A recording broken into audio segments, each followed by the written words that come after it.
जय हिंद दोस्तों, आप सभी का स्वागत करते हैं। आज हम आप लोगों के लिए क्लास 9th का सेकंड टर्मिनल एग्जामिनेशन 2023-24 का हिंदी का ऑब्जेक्टिव के आंसर के लेकर हैं, जो आप लोगों की परीक्षा की दृष्टि से, एनुअल परीक्षा की दृष्टि से बहुत ही यूजफुल साबित होने वाले हैं। तो आप लोग इसको ध्यान से देखिए। तो ये क्वेश्चन नंबर 1 में आपका पैसेज दिया हुआ है, ठीक है। क्वेश्चन का जवाब सबसे भयानक होता है। यह केवल नीति और सद्गति का ही नाश नहीं करता बल्कि बुद्धि का भी क्षय करता है। कुशन मतलब गलत संगत का जो बुखार आदमी को लगता है, बच्चा को लगता है, युवा अवस्था को लगता है, क्या है वो, क्या है उसकी ज़िंदगी को बर्बाद कर देता है। कहने का मतलब यह है किसी युवा पुरुष की संगति यदि बुरी होगी तो उसके पैरों में बंधी चक्की के समान होगा, जो उसे दिन रात अवनति के गड्ढे में गिराती जाएगी, और यदि अच्छी होगी तो सहारा देने वाले के बाहों के समान होगी, जो उसे निरंतर उन्नति कर उठाती रहेगी। मतलब अगर युवा अवस्था यदि गलत संगत बच्चे को लग गया तो उसको क्या है कि हमेशा पिसते रहेगा, गड्ढे में गिरते रहेगा। और यदि अच्छा संगत लग गया तो क्या उसकी ज़िंदगी को उन्नति में ला देगा, ठीक है। तो इसका क्वेश्चन नंबर 1 में कह रहा है कि सबसे भयानक क्या होता है, कुसंग सुसंग, कुसंग का जवाब, सुसंग जवाब। तो कुसंग का जवाब मतलब गलत संगति का जो बुखार आदमी को लगता है। कुसंग का अर्थ क्या होता है, खराब संगत, खराब संग। नेक्स्ट क्वेश्चन कह रहा है किसकी संगति यदि बुरी होगी तो वह अपना नाश कर लेगा। तो इसमें बालक की, वृद्धा की, किशोर की, युवा पुरुष की। नेक्स्ट क्वेश्चन में है कि इंग्लैंड के एक विद्वान को राज दरबारियों में जगह नहीं मिलने पर अपने भाई को क्यों सराहता रहा, मतलब अपने भाई को अच्छा मानता रहा, क्यों? तो उसे ज्ञात था कि वह बुरे लोगों की संगति में पड़ जाता यदि वहाँ जाता तो। नेक्स्ट में आपको कविता दिया हुआ है, ठीक है। इसका क्वेश्चन नंबर 5 में कह रहा है कि प्रस्तुत काव्यांश में कलम और तलवार को मनुष्य के जिन शक्तियों के लिए प्रयोग किया हुआ क्या है, हिंसा और अहिंसा।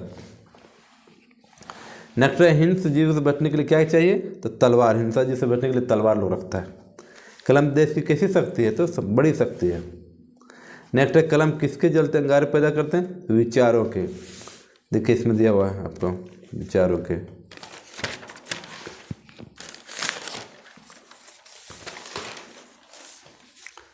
नेक्स्ट क्वेश्चन देखिए इसका, कह रहा है कि गायक का सही स्त्रीलिंग रूप क्या होगा, तो गायकी, गायिकी, गायिका, गायिका, गायिका आएगा।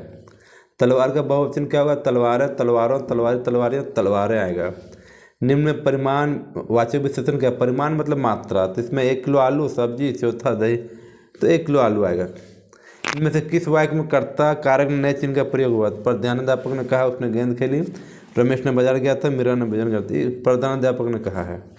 सुगंध शब्द में किस उपसर्ग का प्रयोग, उपसर्ग मतलब जो पहले लगता है, इसमें आएगा ट्रू, ठीक है। और किस शब्द में एक का प्रयोग नहीं हुआ है, तो धार्मिक में हुआ है, तार्किक में हुआ, बौद्धिक में हुआ है, कि कार्तिक में नहीं हुआ। और राम प्रतिदिन विद्यालय जाता है, रचना के आधार पर वाक्य के भेद बताते हैं, हमारा होगा सरल वाक्य सीधा सीधे। इनमें से गगन का प्रयाची नहीं है। इनमें से देखिए आपका सरिता, सरिता में नदी होता है तो मतलब गगन का नहीं है, ठीक है। आपका सच्चा का सही विलोम मतलब सच्चा का उल्टा इसमें क्या होता है, इसमें झूठा आएगा। साधु होते हैं, खाली कर दिया, कृपालु, कृपापूर्ण, कृपया, कृपा। साधु कृपालु होते हैं, कृपा करने के पात्र होते हैं। गुड़ कर देना, इसमें क्या दिया, गोबर, तेवर, चोकर, शक्कर, तो गुड़ गोबर मतलब सबको एक साथ मिला देना। नेक्स्ट है गड़े मुर्दे उखाड़ना, मुहावरे का सही अर्थ क्या है, तो मुर्दा को निकालना, पिछले बात याद करना, मुर्दा को हटाना, पिछली बातों को याद करना।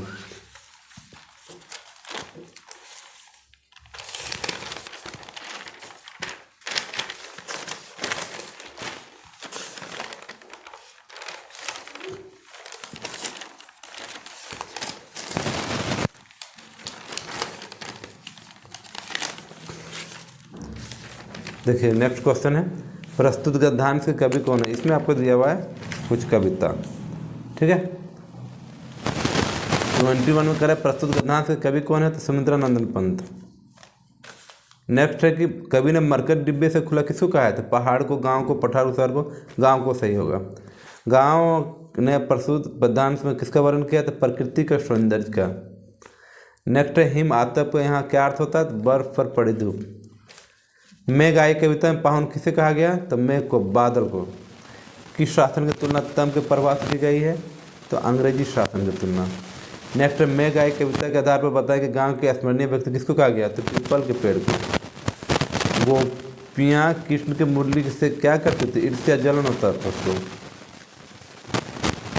नेक्स्ट फिर दिया हुआ आप इसमें देखिए प्रस्तुत गद्यांश किस पाठ से लिया, कुछ वर्णन है। सालिम अली प्रकृति दुनिया में एक टापू बनने के बजाय अथाह सागर बनकर उभरे थे। तो इसमें कह रहे प्रस्तुत गद्यांश किस पाठ से लिया गया, तो सांवले सपनों की याद।